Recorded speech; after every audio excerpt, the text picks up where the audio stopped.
Bathinda DC ਨੂੰ ਮੰਗ ਪੱਤਰ ਦੇਣ ਲਈ ਪਹੁੰਚੇ ਆ ਸ਼੍ਰੋਮਣੀ ਅਕਾਲੀ ਦਲ ਦੇ ਜਿਹੜੇ ਸਾਬਕਾ ਮੰਤਰੀ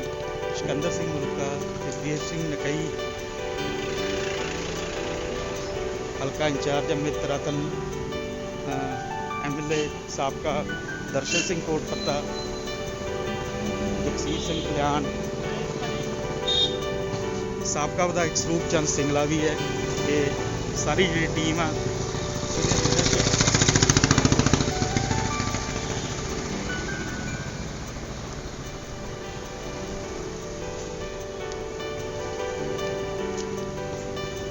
ਜਿਹੜਾ ਇਹ ਕੀ ਮੇਨ ਮੋਟਿਵ ਕੀ ਇਹਦਾ ਜਾਣ ਦਾ ਤੁਹਾਡਾ ਜਿਹੜਾ ਮੰਗ ਪੱਤਰ ਮੇਨ ਮੋਟਿਵ ਜਿਹੜੀ ਨਕਲੀ ਵੇਚਣ ਦੀ ਐਡੀ ਵੱਡੀ ਠੱਗੀ ਵੱਜੀ ਹੈ, ਇਹਦੀ ਸਾਰੇ ਦੀ ਪੜਤਾਲ ਹੋਣੀ ਚਾਹੀਦੀ। ਜਿਹੜੇ ਦੋਸ਼ੀ ਆ ਉਹਨਾਂ ਨੂੰ ਸਜ਼ਾ ਦੇਣੀ ਚਾਹੀਦੀ ਹੈ ਸਖਤ ਤੋਂ ਸਖਤ। ਜਿਹੜੇ ਕਿਸਾਨਾਂ ਨਾਲ ਪਾਰਟੀ ਜਾਂ ਪਾਰਟੀ ਨਾਲ ਸੰਬੰਧਿਤ ਲੋਕ ਜਾਂ ਬਿਜ਼ਨਸਮੈਨ ਉਹ ਠੱਗੀ ਮਾਰਦੇ ਨੇ ਅੰਨਦਾਤੇ ਨਾਲ, ਇਹ ਤੋਂ ਵੱਡਾ ਕੰਮ ਗਲਤ ਕੋਈ ਨਹੀਂ ਹੈਗਾ। ਇਹਦੀ ਬਹੁਤ ਡੂੰਘਾਈ ਨਾਲ ਪੜਤਾਲ ਹੋਣੀ ਚਾਹੀਦੀ ਹੈ ਤੇ ਜਿਹੜੇ ਦੋਸ਼ੀ ਆ ਉਹਨਾਂ ਤੇ ਤੁਰੰਤ ਸਖਤ ਕਾਰਵਾਈ ਹੋਣੀ ਚਾਹੀਦੀ ਹੈ। ਇੰਨੇ ਦਿਨ ਹੋ ਗਏ ਉਹਦੇ ਰਾਜ ਘਟੋਲਾ ਹੀ ਪਈ ਜਾਂਦਾ ਹੈ ਤੇ ਕੋਈ ਕਾਰਵਾਈ ਤਾਂ ਹਾਲ ਤੱਕ ਹੋਈ ਨਹੀਂ। ਡੀਸੀ ਨੂੰ ਮੰਗ ਪੱਤਰ ਦਿੱਤਾ ਜਾ ਰਿਹਾ ਡੀਸੀ ਨੂੰ ਮੰਗ ਪੱਤਰ ਦੇਣ ਜਾ ਰਹੇ ਕਿਹਾ ਵੈ ਗਵਰਨਰ ਸਾਹਿਬ ਕਿਹਾ ਵੈ ਨਾ ਖੋਲ ਯਾਰ ਖੋਲ।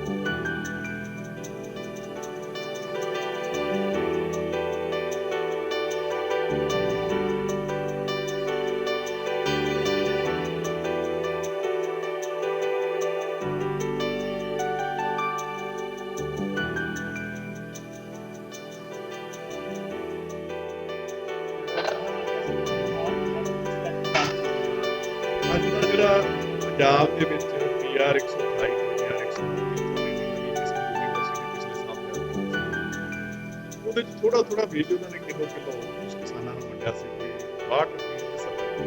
ਹਿਸਾਬ ਉਹ ਬੀਜ ਹਲੇ ਬੀਜਣ ਵਾਸਤੇ ਸਿਫਾਰਿਸ਼ ਕੀਤੀ ਟ੍ਰਾਇਲ ਵਾਸਤੇ ਕੀਤਾ ਸੀ ਟ੍ਰਾਇਲ ਕਰਕੇ ਯੂਨੀਵਰਸਿਟੀ ਦੇ ਵਿੱਚੋਂ ਕਿਵੇਂ ਬੀਜ ਬਾਹਰ ਇੰਨੇ ਵੱਡੇ ਪੈਮਾਨੇ ਤੇ ਗਿਆ, ਕਿਵੇਂ ਇਹ ਗਾਹਾਂ ਬਾਹਰ ਆਇਆ, ਕਿੱਥੋਂ ਇਹ ਦੁਬਾਰਾ ਤਿਆਰ ਕਰਾਇਆ, ਕਿੱਥੇ ਲਿਆ ਕੇ ਪੰਜਾਬ ਦੇ ਵਿੱਚ 200 ਰੁਪਏ ਤੋਂ ਲੈ ਕੇ 250 ਰੁਪਏ ਕਿਲੋ ਤਾਈਂ ਇਹ ਬੀਜ ਵੇਚਿਆ ਗਿਆ। ਦੋ ਤਿੰਨ ਫਰਮਾਂ ਦਾ ਸਿੱਧਾ ਨਾਂ ਆ ਗਿਆ, ਜਿਵੇਂ ਬਰਾੜ ਹੈਗਾ ਸੀਡ ਫਾਰਮ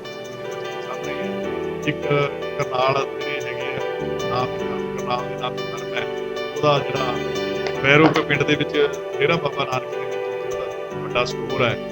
ਉਹਨਾਂ ਦੇ ਨਾਂ ਸਾਹਮਣੇ ਆਏ ਆ ਦੋ ਤਿੰਨ ਵੱਡੀਆਂ ਹੋਣਗੇ ਤਾਂ ਹੋਰ ਵੀ ਕੁਛ ਸ਼ਾਮਲ। ਸੋ ਉਹਦੀ ਅਸੀਂ ਪੜਤਾਲ ਮੰਗ ਕੀਤੀ ਹੈ ਕਿ ਬਹੁਤ ਵੱਡਾ ਸਕੈਂਡਲ ਹੈ, ਅੰਦਾਜ਼ੇ ਨਾਲ ਬਹੁਤ ਵੱਡੀ ਠੱਗੀ ਹੈ ਕਿ ਜੇ ਨਕਲੀ ਬੀਜ ਚਲਿਆ ਗਿਆ ਕਿਸਾਨਾਂ ਨੂੰ ਤਾਂ ਬਹੁਤ ਵੱਡਾ ਚਲੇ ਹੀ ਗਿਆ ਵੀ ਤਾਂ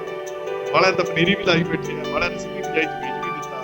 ਸੋ ਉਹਦੇ ਨਾਲ ਬਹੁਤ ਵੱਡਾ ਕਿਸਾਨਾਂ ਦਾ ਨੁਕਸਾਨ ਹੋਏਗਾ। ਸੋ ਇਹਦੇ ਲਈ ਦੋਸ਼ੀ ਕੌਣ ਹੈ? ਇੱਕ ਵਜ਼ੀਰ ਦਾ ਨਾਂ ਆਈ ਜਾਂਦਾ ਹੈ, ਹੋਰ ਲੋਕਾਂ ਦੇ ਨਾਂ ਆਈ ਜਾਂਦੇ ਕਿ ਜਿਹੜਾ ਵੀ ਕੋਈ ਬੰਦਾ ਇਹ ਚ ਦੋਸ਼ੀ ਹੈ ਕੋਈ ਹੈ, ਅਸੀਂ ਨਹੀਂ ਕਹਿੰਦੇ ਬੰਦਾ ਜਦੋਂ ਦੋਸ਼ ਆ ਜਾਊਗੀ ਇਹਦੀ ਪੜਤਾਲ ਜਿਹੜੀ ਭਾਵੇਂ ਵਿਜੀਲੈਂਸ ਦੀ ਪੜਤਾਲ ਦਾ ਆਰਡਰ ਸਰਕਾਰ ਨੇ ਦੇ ਦਿੱਤਾ, ਪਰ ਵਿਜੀਲੈਂਸ ਦੀ ਪੜਤਾਲ ਨੇ ਕੋਈ ਲੋਕਾਂ ਦੀ ਤੇ ਸੰਤੁਸ਼ਟੀ ਨਹੀਂ ਕਰਨੀ, ਨਾ ਵਿਰੋਧੀ ਪਾਰਟੀਆਂ ਦੀ ਤੇ ਨਾ ਕਿਸਾਨਾਂ ਦੀ। ਜੇ ਸਰਕਾਰ ਵਾਕਈ ਗੰਭੀਰ ਹੈ ਇਸ ਮਾਮਲੇ ਵਾਕਈ ਸੋਚਦੀ ਸਰਕਾਰ ਕਿ ਅਸੀਂ ਕਿਸਾਨਾਂ ਦਾ ਨੁਕਸਾਨ ਨਹੀਂ ਹੋਣ ਦੇਣਾ, ਤੇ ਫਿਰ ਇਹਦੀ ਇਨਕੁਆਇਰੀ CBI ਜਾਂ ਹਾਈ ਕੋਰਟ ਦੇ ਜੱਜ ਤੋਂ ਕਰਾਈ ਜਾਵੇ ਤਾਂ ਕਿ ਸੱਚਾਈ ਸਾਹਮਣੇ ਆ ਸਕੇ,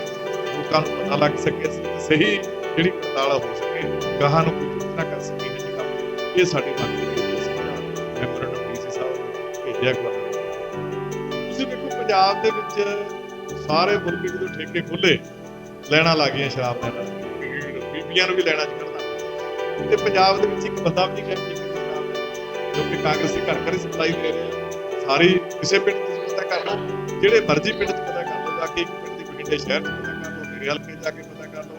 ਸ਼ਰੇਆਮ ਵੀ ਕਾਂਗਰਸੀ ਸ਼ਰਾਬ ਘਰ ਦੀ ਵੀ ਕੱਢ ਕੇ ਵੇਚੀ ਜਾਂਦੇ ਆ ਤੇ ਲੋਕ ਵੀ ਪਿੰਡ ਦੀ ਵੇਚੀ ਜਾਂਦੇ ਆ, ਫੈਕਟਰੀਆਂ ਤੋਂ ਸਿੱਧੀ ਸਪਲਾਈ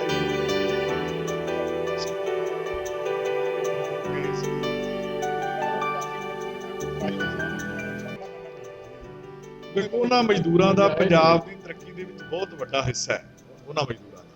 ਚਾਹੇ ਉਹ ਖੇਤੀਬਾੜੀ ਦੇ ਵਿੱਚ ਕੰਮ ਕਰਦੇ ਸੀ, ਚਾਹੇ ਉਹ ਫੈਕਟਰੀਆਂ ਦੇ ਵਿੱਚ ਕੰਮ ਕਰਦੇ ਸੀ, ਉਹਨਾਂ ਦੇ ਮਨ ਦੇ ਵਿੱਚ ਆ ਗਈ, ਕਿਉਂਕਿ ਪਹਿਲਾਂ ਸ਼ੁਰੂ ਚ ਤਾਂ ਪਤਾ ਨਹੀਂ ਸੀ ਸ਼ਾਇਦ ਵੀ ਇਹ ਕਿੰਨਾ ਚਿਰ ਚੱਲੇ ਕੰਮ। ਜਦੋਂ ਉਹਨਾਂ ਦਾ ਫੈਕਟਰੀਆਂ ਦਾ ਕੰਮ ਬੰਦ ਹੋ ਗਿਆ, ਆਮਦਨ ਉਹਨਾਂ ਦੀ ਬੰਦ ਹੋ ਗਈ, ਫੈਕਟਰੀਆਂ ਵਾਲਿਆਂ ਨੇ ਤਨਖਾਹ ਦੇਣੀ ਬੰਦ ਕਰਤੀ, ਘਰਾਂ ਵਾਲਿਆਂ ਨੇ ਕਹਿਤਾ ਵੀ ਸਾਨੂੰ ਕਿਰਾਇਆ ਦਿਓ ਜਾਂ ਨਿਕਲੋ ਸਾਡੇ ਘਰਾਂ ਚੋਂ, ਤੇ ਰੋਟੀ ਪਾਣੀ ਦੇ ਉਹਨਾਂ ਨੂੰ ਲਾਲੇ ਪੈ ਗਏ। ਫਿਰ ਉਹਨੂੰ ਫਿਕਰ ਖੜਾ ਹੋ ਗਿਆ ਵੀ ਇਹ ਪਤਾ ਨਹੀਂ ਕਿੰਨਾ ਚਿਰ ਨਾ ਹਟੇ ਕੰਮ, ਵੀ ਇਹ ਤਾਂ ਆਪਦੇ ਦੇਸ਼ 'ਚ ਚਲੇ ਜਾਈਏ, ਜੇ ਉੱਥੇ ਜਦੋਂ ਭੁੱਖੇ ਤੇ ਰਵਾਂਗੇ ਵੇਖੀ ਜਾਊਗੀ, ਆਪਦੇ ਦੇਸ਼ 'ਚ ਚਲ ਗਈ, ਇੱਥੇ ਤਾਂ ਨਾ ਮਰ ਗਏ ਭੁੱਖੇ ਤੇ ਰਹਿ ਕੇ।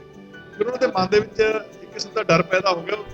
ਡਰ ਦੇ ਮਾਰੇ ਸਾਰੇ ਆਪਣੇ ਦੇਸ਼ ਨੂੰ ਚੱਲ ਪਏ। ਸਰਕਾਰ ਨੂੰ ਜਦੋਂ ਲੋਕਡਾਊਨ ਹੋ ਗਿਆ ਸੀ, ਜਦੋਂ ਕਰਫਿਊ ਲੱਗ ਗਿਆ ਸੀ, ਉਸੇ ਵੇਲੇ ਉਹਨਾਂ ਵੱਲ ਧਿਆਨ ਦੇਣਾ ਚਾਹੀਦਾ ਸੀ, ਉਹਨਾਂ ਦੇ ਰਹਿਣ ਦਾ ਇੰਤਜ਼ਾਮ ਦਾ, ਉਹਨਾਂ ਦੇ ਖਾਣ ਦੇ ਇੰਤਜ਼ਾਮ ਦਾ, ਤਾਂ ਕਿ ਉਹਨਾਂ ਨੂੰ ਕੋਈ ਤਕਲੀਫ ਨਾ ਆਉਂਦੀ ਤੇ ਉਹ ਜਾਂਦੇ ਨਾ, ਕਿਉਂਕਿ ਰਾਸ਼ਨ ਦੀ ਤਾਂ ਕੋਈ ਕਮੀ ਨਹੀਂ, ਵੰਡਣ 'ਚ ਪ੍ਰੋਬਲਮ ਆਈ ਹੈ, ਵੰਡ ਨਹੀਂ ਸਕੇ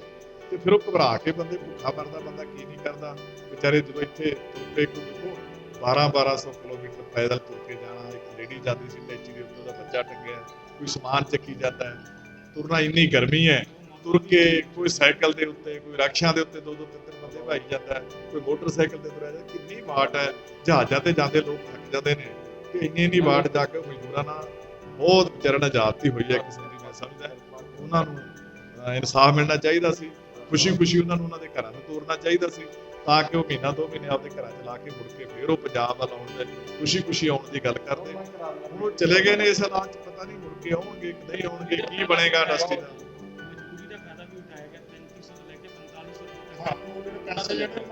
ਉਹਨਾਂ ਤੋਂ ਪੈਸੇ ਵੀ ਲੈ ਲਏ ਕਈ ਤੇ ਫਿਰ ਵੀ ਤਾਰ ਜਾ ਕੇ ਵੇਖੋ, ਉਹ ਸਿੱਖਤ ਮਜ਼ਦੂਰ ਨੇ, ਉਹਨਾਂ ਦੀ ਥਾਂ ਤੇ ਕਾਰਖਾਨਿਆਂ 'ਚ ਹੋਰ ਨਹੀਂ ਕਿਸੇ ਤੋਂ ਇੰਨੀ ਛੇਤੀ ਕੰਮ ਹੋਣਾ, ਉਹਦੇ ਨਾਲ ਆਪਣਾ ਸਟੇਟ ਦਾ ਨੁਕਸਾਨ ਇੰਡਸਟਰੀ ਦਾ ਖਾਸ ਕਰਕੇ ਬਹੁਤ ਹੋਏਗਾ। ਸੋ ਬਹੁਤ ਸਾਰੇ ਮਾਮਲੇ ਦੀ ਵੇਖਣਾ ਚਾਹੀਦਾ ਵੀ ਕਿੱਥੇ ਉਹਨਾਂ ਨੂੰ ਜ਼ਿਆਦਤੀ ਹੋਈ ਹੈ, ਬਹੁਤ ਮਾੜੀ ਗੱਲ ਹੋਈ ਹੈ। ਵੈਸੇ ਸਰ ਕਿਤੇ ਨਾ ਕਿਤੇ ਕਿਸਾਨਾਂ ਨੂੰ ਵੀ ਮਜ਼ਦੂਰਾਂ ਦੇ ਕਾਰਨ ਨੁਕਸਾਨ ਦਾ ਸਾਹਮਣਾ ਕਰਨਾ ਪੈ ਰਿਹਾ। ਦੇਖੋ ਕਿਸਾਨੀ ਦਾ ਕਿੱਤਾ ਥੋੜਾ ਜਿਹਾ ਲੰਮਾ ਖੇਤਰ ਹੁੰਦਾ ਹੈ, ਜਿਵੇਂ ਹੁਣ ਇਨਕੀ ਸਿੱਧੀ ਬਿਜਾਈ ਦਾ ਕਾਫੀ ਰੁਝਾਨ ਪੈ ਗਿਆ, ਉਹਦੇ ਉਸ ਤਾਂ ਸਿੱਧੀ ਬਿਜਾਈ ਦੇ ਵਿੱਚ ਰਕਬਾ 40% ਨਿਕਲ ਜਾਏਗਾ। ਉਹਦੇ 'ਚ ਕੁਝ ਪਿੰਡਾਂ 'ਚ ਲੇਬਰ ਉਨੀ ਕੁ ਹੈਗੀ ਆ ਜਿਹੜੇ ਝੋਨਾ ਲਾ ਦੇਗੀ, ਮੈਨੂੰ ਲੱਗਦਾ ਵੀ ਨਹੀਂ ਕੋਈ ਆਏਗੀ ਸਮੱਸਿਆ, ਝੋਨਾ ਲੱਗ ਜਾਏਗਾ, ਪਰ ਫਿਰ ਵੀ ਥੋੜਾ ਬਹੁਤਾ ਫਰਕ ਤਾਂ ਪਏਗਾ, ਪਰ ਕਾਫੀ ਮਸਲਾ ਹੱਲ ਹੋ ਜਾਏਗਾ। ਸਰ ਰਾਸ਼ਨ ਆਇਆ ਸੀਗਾ, ਕਈ ਜਗ੍ਹਾ ਤੇ ਰਾਸ਼ਨ ਜਿਹੜਾ ਹੈਗਾ ਮਤਲਬ ਕਿ ਪਹੁੰਚਿਆ, ਕਈ ਜਗ੍ਹਾ ਤੇ ਨਹੀਂ ਪਹੁੰਚਿਆ, ਕਈ ਜਗ੍ਹਾ ਤੇ ਜਿੱਦਾਂ ਟਿਕਟ ਪੇਡ ਵਾਲੀ ਗੱਲ ਹੋਈ ਆ, ਰਾਸ਼ਨ ਦੇ ਵਿੱਚ ਕਾਣੀ ਵੰਡ ਹੋਈ ਆ, ਬਹੁਤ ਬੰਦਿਆਂ ਨੂੰ ਤੁਸੀਂ ਕਿਸੇ ਪਿੰਡ ਦੀ ਪੜਤਾਲ ਕਰ ਲਓ ਜਾ ਕੇ ਪ੍ਰੈਸ ਵਾਲੇ, ਗਰੀਬ ਲੋਕਾਂ ਨੂੰ ਤਾਂ ਮਿਲਿਆ ਨਹੀਂ, ਬਹੁਤਾਂ ਦੇ ਕਾਰਡ ਕੱਟਦੇ ਨੇ, ਉਹਨਾਂ ਨੂੰ ਮਿਲਿਆ, ਗਰੀਬ ਲੋਕਾਂ ਨੂੰ ਮਿਲਿਆ ਨਹੀਂ, ਆਪਦੇ ਲਿਹਾਜ਼ੀਆਂ ਨੂੰ 3 ਵਾਰੀ ਦੇਤਾ। ਸਭ ਤੋਂ ਮਾੜੀ ਗੱਲ ਹੋਈ ਕਿ ਸਰਕਾਰ ਦਾ ਰਾਸ਼ਨ ਹੈ, ਸਰਕਾਰ ਦੀ ਚੀਜ਼ ਹਮੇਸ਼ਾ ਹੀ ਸਾਂਝੇ ਥਾਂ ਰੱਖ ਕੇ ਵੰਡੀ ਜਾਂਦੀ ਹੁੰਦੀ ਹੈ, ਧਰਮਸ਼ਾਲਾ ਦੇ ਵਿੱਚ ਰੱਖੋ, ਪੰਚਾਇਤ ਘਰ ਦੇ ਵਿੱਚ ਰੱਖੋ, ਸਾਂਝੀ ਥਾਂ ਦੇ ਵਿੱਚ। ਇਹ ਸਾਰਾ ਰਾਸ਼ਨ ਇਹਨਾਂ ਨੇ ਸਰਕਾਰ ਨੇ ਕਾਂਗਰਸੀਆਂ ਨੂੰ ਦਿੱਤਾ, ਕਾਂਗਰਸੀਆਂ ਨੇ ਆਪਦੇ ਘਰਾਂ 'ਚ ਰੱਖ ਲਿਆ, ਕੁਝ ਘਰੇ ਹੀ ਰੱਖ ਲਿਆ, ਕੁਝ ਵੰਡਤਾ, ਬਹੁਤ ਵੱਡੀ ਫਰਾਡ ਹੋਇਆ ਇਹਦੇ ਵਿੱਚ। ਇਹਦੇ ਵੀ ਸਾਰੇ ਮਾਮਲੇ ਦੀ ਜਿੰਨਾ ਵੀ ਸੈਂਟਰ ਤੋਂ ਇਲਾਜ ਆਇਆ ਇਹਦੀ ਪੜਤਾਲ ਸੈਂਟਰ ਗਵਰਨਮੈਂਟ ਨੂੰ ਕਰਨੀ ਚਾਹੀਦੀ। ਕਰਨ ਅਵਤਾਰ ਵਾਲਾ ਜਿਹੜਾ ਮਾਮਲਾ ਜੀ ਸੈਕਟਰੀ ਵਾਲਾ ਮਾਫੀ ਮੰਗ ਲਈ, ਕਹਿੰਦੇ ਜੀ ਪਹਿਲਾਂ ਤਾਂ ਇਹਨਾਂ ਨੇ ਜਿਹੜੇ ਮੰਤਰੀ ਸੀ ਇਹਨਾਂ ਦੇ ਦੋ ਵਿਰੋਧ ਕੀਤਾ ਗਿਆ, ਅੱਜ ਛੇਤੀ ਉਹਨਾਂ ਨੇ ਨਹੀਂ, ਮਾਫੀ ਉਹਨੂੰ ਕਿਉਂ ਮੰਗਣੀ ਪਈ, ਇਹ ਸਥਿਤੀ ਕਿਉਂ ਪੈਦਾ ਹੋਈ ਹੈ, ਸੋਚਣ ਵਾਲੀ ਗੱਲ ਹੈ। ਮਾਫੀ ਮੰਗੀ ਨਹੀਂ ਮੰਗੀ ਅੰਦਰ ਇਹ ਤਾਂ ਪਤਾ ਨਹੀਂ ਹਲੇ ਸਾਨੂੰ, ਮੰਗੀ ਵੀ ਹੈ ਕਿ ਨਹੀਂ ਮੰਗੀ, ਪਰ ਜੇ ਮਾਫੀ ਚਲੋ ਪ੍ਰੈਸ 'ਚ ਆ ਗਿਆ ਅੱਜ ਕਿ ਮਾਫੀ ਮੰਗ ਲਈ, ਇਹ ਜੇ ਮਾਫੀ ਮੰਗ ਲਈ ਫਿਰ ਕਰਨ ਅਵਤਾਰ ਇਹਦਾ ਮਤਲਬ ਦੋਸ਼ੀ ਹੈ, ਜੇ ਕਰਨ ਅਵਤਾਰ ਦੋਸ਼ੀ ਹੈ ਤਾਂ ਫਿਰ ਉਹਦੇ ਖਿਲਾਫ ਕਾਰਵਾਈ ਹੋਣੀ ਚਾਹੀਦੀ ਹੈ, ਜੇ ਮਿਨਿਸਟਰ ਦੋਸ਼ੀ ਸੀ ਤਾਂ ਉਹਨਾਂ ਦੇ, ਜੇ ਦਬਾਅ ਥੱਲੇ ਗੱਲ ਕੀਤੀ ਹੈ ਤਾਂ ਆਉਣ ਵਾਲੇ ਸਮੇਂ ਵਾਸਤੇ ਬਹੁਤ ਮਾੜੀ ਗੱਲ ਹੈ। ਇੱਕ ਪਾਸੇ ਮਿਨਿਸਟਰ ਸੀਗੇ, ਇੱਕ ਪਾਸੇ ਚੀਫ ਸੈਕਟਰੀ ਦਾ ਸਭ ਤੋਂ ਉੱਚਾ ਉਹਦਾ ਜਿਹੜਾ ਬਿਊਰੋਕਰੇਟ ਦਾ ਸੀਗਾ, ਉਹਨਾਂ ਦੇ ਉੱਤੇ ਵੀ ਡਿਮੋਰਲਾਈਜੇਸ਼ਨ ਆਉਂਦੀ ਹੈ ਵੀ ਸਾਡੇ ਨਾਲ ਧੱਕਾ ਹੋਇਆ। ਸੋ ਇਸ ਸਾਰੇ ਮਾਮਲੇ ਦੀ ਡੂੰਘਾਈ ਨਾਲ ਪੜਤਾਲ ਹੋਣੀ ਚਾਹੀਦੀ ਹੈ। ਮੈਂ ਤਾਂ ਕਹਿੰਦਾ ਵੀ ਦੋਸ਼ੀ ਕੌਣ ਸੀ, ਸਜ਼ਾ ਕਿਹਨੂੰ ਦਿੱਤੀ ਗਈ ਹੈ, ਨਹੀਂ ਦਿੱਤੀ ਗਈ, ਇਹਦਾ ਸਾਨੂੰ